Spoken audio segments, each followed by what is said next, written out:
Selamat sejahtera pelajar. Mari kita sambung dengan unit 5.8, gerakan kenderaan di udara. Pertama sekali, kita akan lihat prinsip operasi kenderaan di udara, contohnya belon udara panas. Okey, bagaimanakah prinsip operasinya? Belon udara panas merupakan jenis kenderaan di udara tanpa enjin. Belon udara diisi dengan udara panas yang beratnya kurang daripada berat udara. Hal ini mengakibatkan belon terangkat ke atas atau terapung di udara. Seterusnya, lagi satu kenderaan di udara iaitu kapal terbang. Terdapat 4 daya iaitu daya angkat, daya seretan, daya tujah dan daya graviti yang bertindak pada kapal terbang untuk menaikkannya pada suatu altitude tertentu. Akhir sekali helikopter. Helikopter ini dapat bergerak dalam sebarang arah turun atau naik secara menegak dan terapung di udara tanpa bergerak. Putaran bilah rotor menjana daya angkat dan menaikkan helikopter. Rotor kecil di bahagian belakang helikopter pula membantu menstabilkan helikopter di udara. Seterusnya kita akan lihat struktur dan prinsip operasi enjin jet. Ini adalah gambar raja enjin jet. Terdapat 4 ruangan penting dalam enjin jet. Yang pertama, ruang pengambilan, di mana di ruang pengambilan ini udara dari luar disedut masuk ke dalam enjin jet oleh turbin yang berputar melalui pemampat. Seterusnya, ruang mampatan. Udara yang masuk tadi dimampatkan pada suhu yang tinggi dan dipaksa masuk ke dalam kebuk pembakaran. Di dalam kebuk pembakaran ini, bahan api yang digunakan dalam enjin jet iaitu kerosin dimasukkan. Udara panas tadi bercampur dengan kerosin dan akan dibakar. Dan akhir sekali, gas akan dipaksa keluar dari enjin jet dengan kelajuan yang tinggi. Ini menyebabkan satu momentum ke belakang yang besar menghasilkan tujah ke hadapan yang menolak kapal terbang ke depan dan ianya mengikut prinsip keabadian momentum yang kita belajar sebelum ini.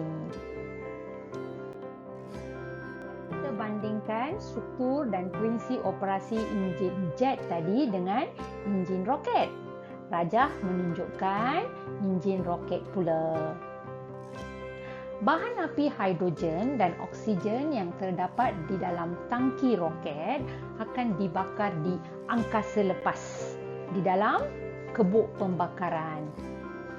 Pembakaran ini menghasilkan suatu kuantiti gas yang panas yang dipaksa keluar melalui exhaust pada kelajuan yang sangat tinggi. Maka satu momentum juga iaitu yang sangat tinggi akan bertindak ke bawah untuk menghasilkan daya tujah yang kuat yang boleh menolak roket ke atas dan sampai ke angkasa lepas. Mari kita bandingkan enjin jet dan enjin roket. Enjin jet mempunyai sayap berbentuk aerofoil dan berfungsi di atmosfera, di udara je, menggunakan bahan api kerosin dan dapatkan bekalan oksigen di atmosfera. Operasi adalah mampatan udara dan pembakaran bahan api dan memerlukan satu landasan yang panjang untuk dilancarkan. Bagaimana pula enjin roket? Enjin roket ini mempunyai banyak peringkat dan berfungsi di atmosfera dan juga angkasa lepas. Enjin roket menggunakan bahan api hidrogen cecair dan menyimpan oksigen cecair di dalam tangki. Seterusnya, operasinya melibatkan pembakaran bahan api sahaja. Dan enjin roket ni tidak memerlukan landasan yang panjang dan dilancarkan secara tegak seperti mana dalam rajah. Gerakan kenderaan di udara ini menggunakan prinsip Bernoulli.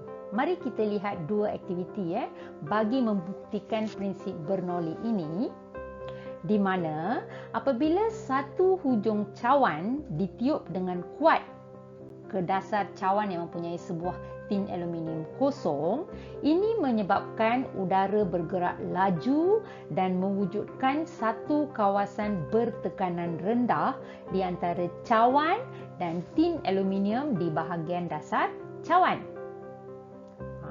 Tengok apa yang berlaku pada tin aluminium ini. Disebabkan oleh itu, tin aluminium boleh dipindahkan masuk ke dalam satu cawan yang lain. Pelajar boleh cuba kat rumah ya. Seterusnya, sediakan susunan radar seperti di atas. Kemudian, pelajar boleh tiup udara dengan kuat di bahagian bawah helaian kertas dengan menggunakan straw.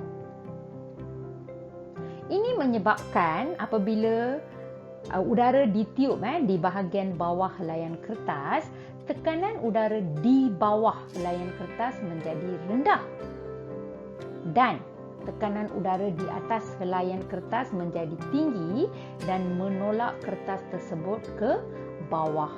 Maka kertas tersebut akan melengkung. Jadi pelajar boleh mencuba kedua-dua aktiviti ini. Dua contoh aktiviti ini boleh digunakan untuk menerangkan prinsip Bernoulli yang digunakan khas dalam menerangkan gerakan kenderaan di udara. Mari kita lihat hubungan antara kelajuan bendalir dengan tekanan yang terhasil. Kita lihat untuk set A. Kelajuan air di titik P, Q dan R daripada rajah adalah sifar. Kenapa? Sebab klip air ditutup, air tidak mengalir. Ini menyebabkan tinggi paras air adalah sama dan tekanan air pun sama. Okey. Seterusnya, pelajar boleh bandingkan dengan set B pula. Dalam set B, klip telah dibuka. Ini menyebabkan kelajuan air semakin bertambah dari P ke R. Kelajuan air di P adalah rendah menyebabkan tinggi paras airnya adalah tinggi di X. Kalau paras air tinggi, macam mana pula dengan tekanan air? Tekanan air pun tinggi, sebab itu air boleh naik dengan pada aras yang sangat tinggi. Di Q pula, kelajuan air sederhana, ketinggian paras air sederhana, tekanan air sederhana. Di R, disebabkan kelajuan air adalah sangat tinggi di titik R, ini menyebabkan ketinggian paras air adalah rendah. Ini menunjukkan tekanan air di R adalah rendah. Mari kita lihat lagi satu set C. Seperti biasa, kelajuan air adalah rendah pada mulanya. Ini menyebabkan ketinggian paras air adalah tinggi dan tekanan air tinggi. Dalam set C ini, pipe air menjadi mengecil, di mana kelajuan air akan bertambah apabila melalui pipe yang sempit. Okey, ini menyebabkan kelajuan air di Q menjadi tinggi. Kalau air bergerak dengan laju, ini menyebabkan kalau pelajar lihat ketinggian paras air adalah rendah. Kalau ketinggian paras air rendah bermaksud tekanan air rendah. Bagaimana pula di R? R, kelajuan air akan kembali sederhana. Ketinggian paras air menjadi sederhana, menyebabkan tekanan pun sederhana. Mari kita lihat lagi satu contoh. Sekarang set D, tetapi ini mengukur kelajuan udara. Di mana kelajuan udara di P adalah rendah, menyebabkan ketinggian paras air rendah. Okey, ini menunjukkan tekanan adalah tinggi di X. Di Q seperti biasa sederhana. Kelajuan air di R adalah tinggi.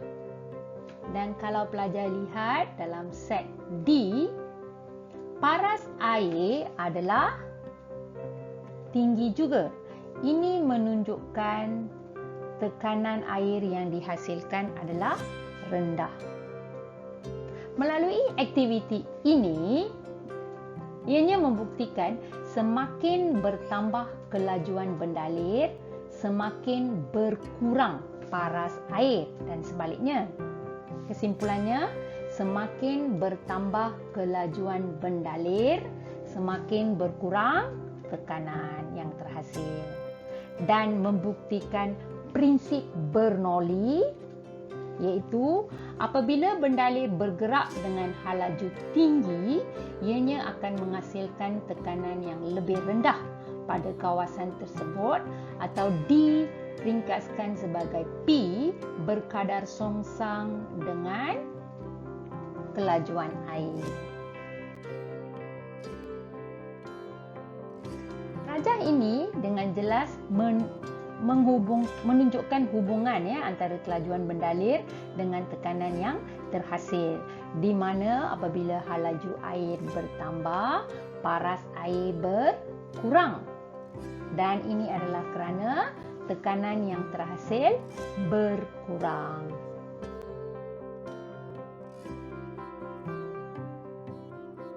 Seterusnya, prinsip Bernoulli ini digunakan dalam kenderaan kapal terbang. Bagaimanakah prinsip Bernoulli ini digunakan dalam kenderaan dan bagaimanakah prinsip ini menggerakkan kenderaan tersebut? Mari kita lihat rajah ini. Sayap kapal terbang berbentuk aerofoil dan membenarkan udara mengalir lebih laju di bahagian atasnya berbanding di bahagian bawahnya. So pelajar boleh nampak di bahagian atas udara mengalir lebih laju, bawah lebih perlahan. Ini menyebabkan bahagian atas aerofoil mempunyai tekanan yang rendah. Kita kan lihat tadi aktiviti tadi menunjukkan sekiranya halaju udara tinggi, tekanan rendah. Konsep yang sama digunakan dalam kapal terbang. Manakala bahagian bawah yang mempunyai kelajuan yang rendah mempunyai tekanan yang tinggi. Tekanan yang tinggi di bawah sayap akan menolak kapal terbang naik ke atas apabila daya angkat melebihi berat kapal terbang. Dan terdapat 4 daya yang bertindak pada kapal terbang.